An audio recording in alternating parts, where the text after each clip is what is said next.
Ladies and gentlemen, there's no better way to get up in the morning than to get up with Garret.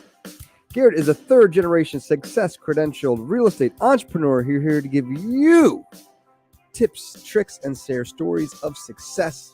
Without any further ado, for a special Thanksgiving edition, ladies and gentlemen, Garret Bedford. Good morning, Dougie. Good Gobble, morning. gobble to you. Gobble, gobble. Feeling happy, feeling healthy, feeling grateful, thankful as we get ready to celebrate. Today is November 23rd, and it's the day before Thanksgiving. Yep. And we all have a lot to be thankful and grateful for. Of course, our health, our businesses, our friends, our family, our loved ones. Absolutely. Just getting up in the morning, as we say. Right? You get to a certain age where, you put your feet on the floor and you go, yep, here we go. Absolutely. I'm here and I'm ready to go. Absolutely. And it's great. It's great to be together. And it's a beautiful day out. So I hope everyone enjoys their pre-Thanksgiving day. Any big plans for you and your family? What are you guys up to? Just going to the in-laws. In-laws? Yep. Little in-law action. Do you have to make anything, bring anything, or? I think I'm going to make, so I don't know if you're going to touch base on this later, but I went to the Giant game. It was freezing cold. So I made some hot totties. So I think Are you allowed to say that on the air? What is that? I don't know. Is there multiple meanings? It's like warm apple cider with some Jack in it. I think we all need a little bit of that. Yeah, so it warms the soul. Yes. So I think I might bring that to the Thanksgiving festivities. And we have a Giant Cowboy game that day. Yeah, we do. And you know what? I'm wearing the big NY. I'm not afraid. Yeah. I'm not afraid to be out there with the big NY. Absolutely. I'm not wearing a jacket until December, so I'm wearing this vest, okay? I don't know if my wife got it or my mother-in-law, but it is reversible. Nice. It's definitely furry inside. It really keeps me warm. So I'm going to keep wearing this, although it was a horrible game. Obviously, this was what many would call a trap game. Speaking of the Giants losing to the Detroit Lions, who I think had only maybe won 3 games all year. Or 3 in a row. Yeah, but 3 in a row. So they're peaking. And boy, I was, coming into this game, I was, part of my brain was really worried because the Detroit was getting hot and maybe we overlooked them. The other half was like, didn't they just give up 200 yards on the ground to another team? And we have Saquon Barkley, but they figured out how to stop Barkley right away. Make Jones go to the receivers who have no name because we have no receivers anymore. And Daniel Jones under pressure. And it just was kind of, we were up a little bit in that first quarter, and then it just never felt like it was going to come back. It just, I'm not sure what happened. Maybe a couple turnovers, and it was ugly. And, to be honest, I think a lot of people are looking in the mirror this week and they're saying, have we seen the new New York Giants or the real New York Giants, right? Will the real New York Giants please stand up right now? And so, there's a chance we've seen that. But no matter what happens, even if we end the year with only 7 wins, that is still outpaced what most people thought we would get to. Doubled than last year. In Coach Brian Daboll's first year. We have 2 games left against the Commanders. We have 2 against the Eagles. We have 1 against the Cowboys, which is tomorrow, obviously, in Dallas. And I want to talk about that. Have you ever bet against your favorite team? I'm curious what you think about that. I haven't done that, but I want to flesh that out for a second. So, like, when I'm betting, I'm betting and then I'm rooting for my bet. So I don't want to bet against my team because the whole time I'm rooting for to make that money, So hear me out. I've never done this, but I want to propose this idea to the audience and see what they think. If you bet against your team, right? So let's say you take a bet for the Cowboys to beat the Giants tomorrow, which based on how the Cowboys are playing, they just destroyed the Vikings, who had a great come from behind win against the Bills. And, the Cowboys look hot, right? So in my opinion, I kind of think the Cowboys are going to win this game, to be honest. I just want to be out there with that. So if you were to place a bet for the Cowboys, and if the Giants were to actually turn around and win, you'd be happy, right? You'd say, hey, my team won, I'm happy. But if the Cowboys won, which is more likely to happen, and you made some money and the Giants lost, wouldn't having that money in one pocket kind of help you get over the loss? Maybe you're saying, all right, look, I know I got the Giants. They lost over here and we're crying and we're sad. But over here, I got a couple $100 and that's good for gas. And I'm not going to worry so much about the Giants. They'll come back next week. I mean, how do you feel about that? It'll lessen the blow a little bit. Lessen the blow. I think it would help smooth things out. I don't know why people don't do this. Yeah, I get it. I just feel like if I'm like you know, I'm invested now, so now I got to really cheer for the team. So think about it this way. What if I said to you, yeah, you're hedging your bets. let's say you can afford, again, always bet with your head, not over your head. All right. We're talking about the number that you're comfortable with, a dollar amount that you can absolutely lose. And it's your fun money. It's your dinner going out, getting some drinks money. Okay. This is not your mortgage payment, your wedding, or your bar mitzvah fund. So let's say you're comfortable with $100, right? Yeah. Per week on the game. There's 17 games. If I said to you, Doug, for $1,700, I can guarantee the Giants will win every game. Wouldn't you say, hell yeah, I'll take it? Sure. Yeah. So it's like, look at it like an investment. You could almost invest in helping your team win, because if the Giants, if you were to lose all those bets, that means they won all the games. So I don't know why more people don't do this. All right. All right. Now, one thing I'm not going to bet on is that World Cup. You know why? Because I don't know anything about soccer. And I don't want to be involved in an investment or a bet. You should never be involved in anything that you can't explain to your mother-in-law. Okay. So I don't understand why they call it soccer, football, who knows? And let me tell you, these guys are flopping like I never believed. You thought the NBA players flop and dance and jump around. These soccer players, they act like they're dead. And then 2 seconds later, they get up and they laugh and they walk it off. It's horrible. Yeah. It's horrible. So I don't know a thing about that. So I'll stay out of the World Cup. Rooting for the USA, of course. USA plays Friday at 4, I believe. 2. All right. Our executive producer over here says 2. Excellent. So Friday at 2, and they need to win it because they tied against Wales, which they were supposed to win. There was a last-minute penalty kick, so they need to beat England to make it to the next round. I heard there was a big upset. Maybe was it Saudi Arabia beat somebody? Yes. Okay. So again, you don't even know. So it's but just jumping back to football real quick, I will say I'm a little tired of this Thursday night business. I mean, look, I love watching football any day I can. Yeah. But you think about a player's body, it's like being in a collision. It's like being in a car crash playing in an NFL game. I don't know what that's like. The highest level I got to was 8th grade. But I can only imagine when the coach said to me, football is not a contact sport, it's a collision sport. I said, I'm done. So to make a long story short, I don't know how they do it. I don't know how they expect their bodies to be ready. I don't think it's fair to them as now, look, they're getting paid millions of dollars, so they kind of know what's happening here. But the games have been low scoring. They've not been really great football to watch. So it affects the product. But, you know, the NFL is trying to push the game as big as they can. They're in Munich this year. They're in London this year. They were in Mexico City Monday night. So the game is getting, you know, truly global. And the fans in Munich, Germany were amazing. They were singing John Denver, Take Me Home during breaks. And it was incredible. The fandom, I've never seen anything like it. They stayed for about an hour after the game, singing and cheering in the audience. The game was over. Everyone had left. And they're just hanging out, having a great old time. So good for the fans in Germany. So a lot of big things been happening in the business world. I'd say the biggest news this week was the big shakeup at Disney. And I don't know, I've been a big fan of Disney, been following Disney my whole life, went through the whole El Sanana phase with the girls, and obviously grew up going to Disney World, so always loved Disney. Bob Iger was an incredible CEO and chairman. He stepped down, I don't know, maybe 3-4 years ago and brought in his kind of, you know, heir to the throne, as they say, his right-hand man, Bob Chapek. And Disney didn't do a great job with Disney Plus in terms of just losing billions of dollars, and their quarterly earnings were off last month. So a couple days ago, board decided Chapek's out, Bob Iger's back in. Stock immediately bounced like $9 or 10%.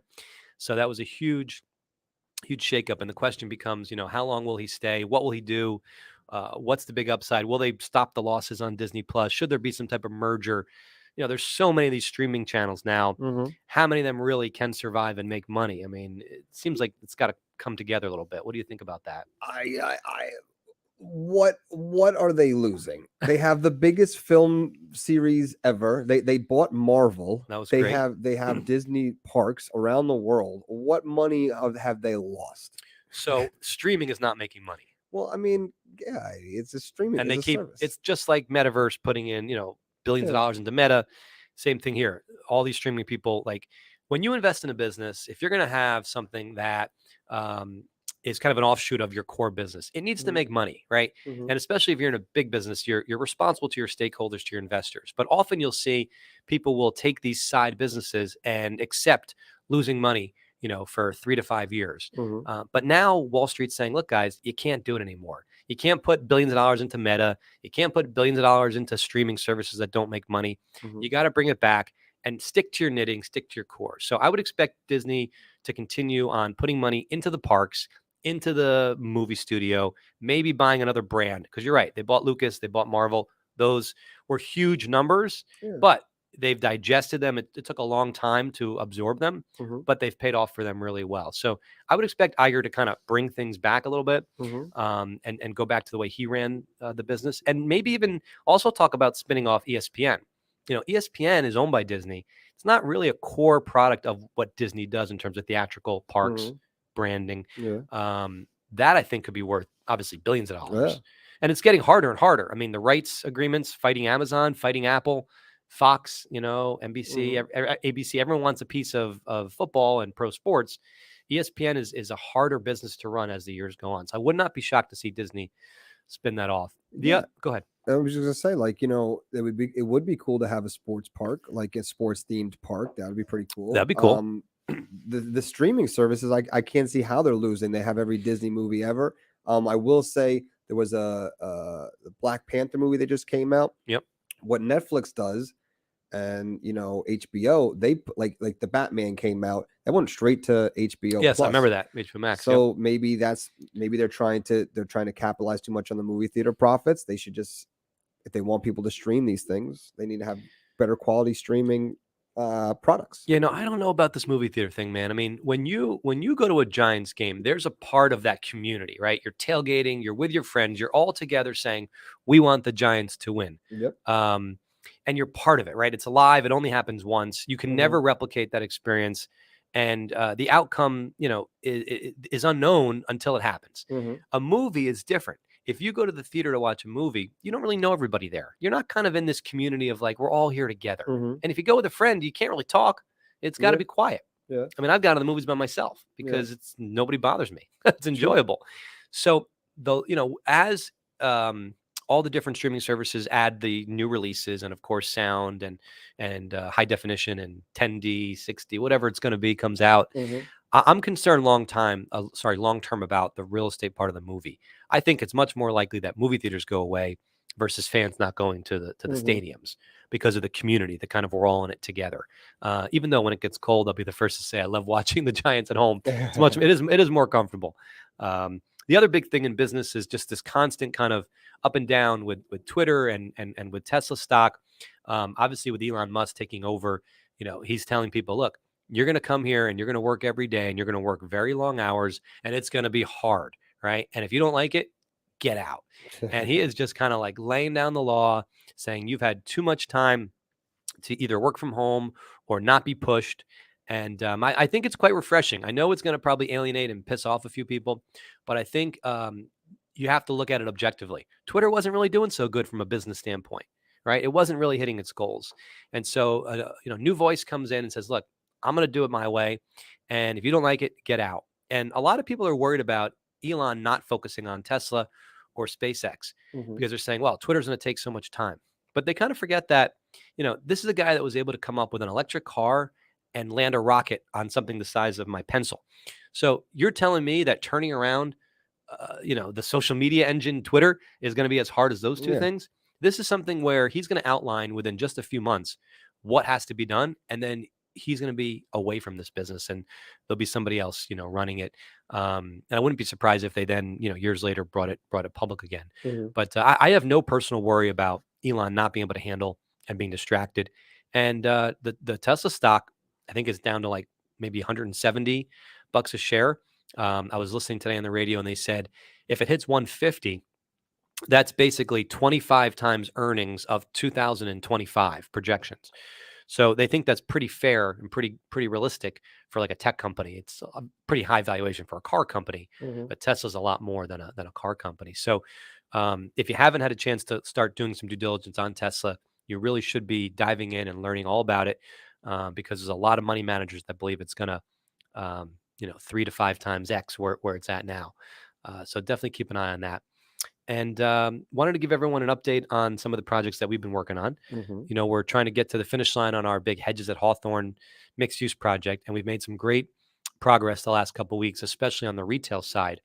I don't want to announce a specific opening date because Planet Fitness, that's their job, but it looks like it's going to be somewhere in that first 2 weeks of December where they will be opening up. And it's only $10 a month.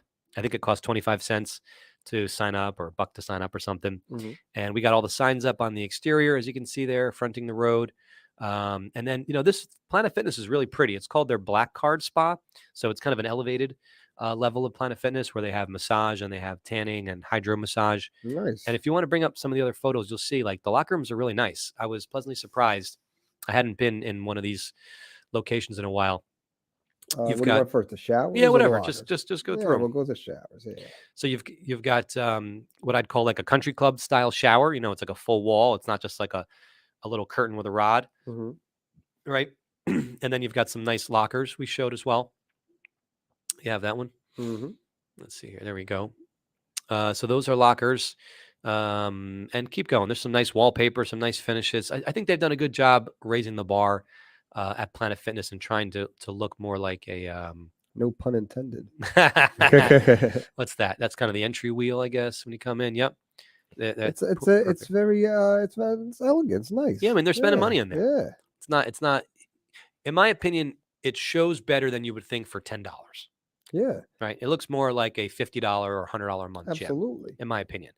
And they've got a lot of TVs up, and there's a big mezzanine, and so we're excited about them. And we've had some great tours with different companies looking at the other retail spaces as well. So hopefully in the next 3-4 weeks, we'll have some information to share about that. And it's looking like the Cube Smart will probably open mid-January, and then the apartments, we're making some good progress. Just very tough with supply chain stuff. There were some electric things that backed us up, so it looks like we'll probably open the apartments, I'd say late February, early March. So if you're still interested in getting an apartment with us, you can go to hedges@hawthorne.com, put your name and phone number in, and let us know, and we will keep you on the list and start calling that list. It's too early to do it now because people that want an apartment, you want to call them like 30 days out. You're not going to call them 3 months out. The other thing I wanted to tell you was had a good Broadway show recommendation.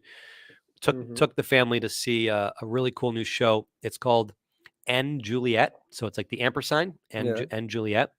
And I'll tell a little bit about what the story is. Oh, there you go. You got the picture? Yeah, Let's do it.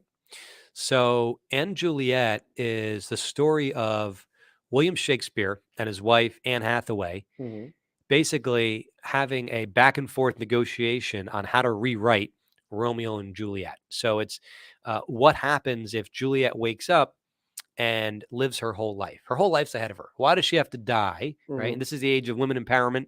Why does she have to die after only knowing Romeo for 4 days? She's got her whole life ahead of her.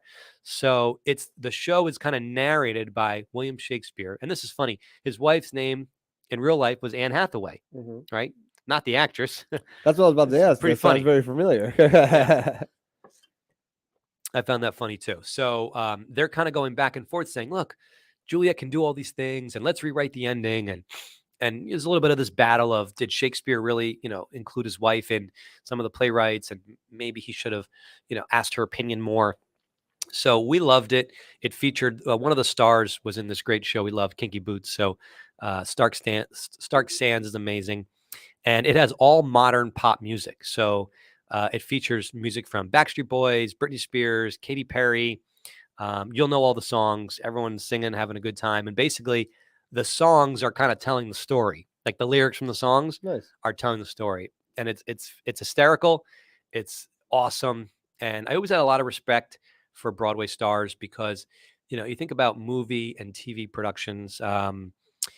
It's 6 months, it's 8 months, a year. Broadway they're doing it 8 shows a week, right? It's nonstop. They're singing, they're dancing, they're acting, and it's live, right? In front of an audience. Not easy to do. Once or twice, go for it. But all, 8 shows a week.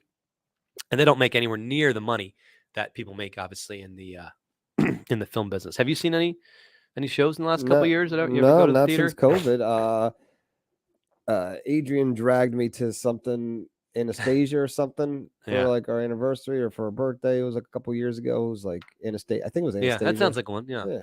Well, it sounds like you didn't love it because you got It dragged. was all right. It was watchable. It was watchable. All right, it's okay. But it Don't be wasn't like afraid. it wasn't like one of the it wasn't like Cats or like something that like legendary. It was Gotcha. it was like a book that she read that she loved I think Got it was called Anastasia, and it's about this girl who they killed off her whole family, but she survives like in Russia or something. Okay, And she's like the princess, but like she's not. If they find out she's still alive, they'll kill her. they killed the whole royal family or something. Wow. I don't know. All right. So Something you like did that. pay I attention. paid attention. That's awesome. Yeah, All right. and she's on the run. Well, look, I want the audience to have a chance to find out about some great things and be cultured, and I want my kids to be able to see that. And there's some great shows out there, and Broadway's a great way. Broadway's back. You got to support those people. They didn't make any money during COVID, and they deserve the opportunity. Just like you go to the Giants game, it's good to go to a Broadway show and support the people that work backstage as well too. And then the other thing I wanted to talk about was last week or 2 weeks ago, talked about this big thing with FTX and crypto. And it's interesting. So the Golden State Warriors actually had a sponsorship with FTX. I think their name was on the floor. Yeah. And I was watching the game the other night, and I see their name's not on the floor. And I also read an article that said some people who lost money in FTX were suing the Golden State Warriors because they were saying by the Warriors having a sponsorship with FTX, that legitimatized the company. And then this person went and put their money in. And, personally, I think that has no merit. That's ridiculous. Absolutely ridiculous. So that will be coming out. And I think there'll be more talk in the news about, what does that mean for sports organizations when they get in bed with a company that totally does something fraudulent? Is there payback on that? I know Miami Heat, they were FTX sponsored the whole arena. So I'm sure all that signage is coming down. And we have some friends that want to come on the show later in the year, talk a little bit about sports business, their background. And I had a friend that called me that wants to talk about kind of what the future of crypto is, and that, although one company may have been bad, there are a lot of companies that are still doing, good and following the rules. So we'll definitely have some interesting guests coming up, or we can share some feedback about that. Great stuff. Looking forward to that. Absolutely. So we are looking forward to seeing our friends and family this Thanksgiving weekend. We're hosting 16 people at our house, so we're excited. Nice. And for all those that are watching today, we appreciate you spending your morning with us, and we wish you a happy and healthy Thanksgiving. And remember to really listen to your family and be present. Put down your phone and enjoy the time together, because life is short. And remember, the more you give, the more you get. So we'll see you back in a few weeks. Play me out, Dougie. Great stuff.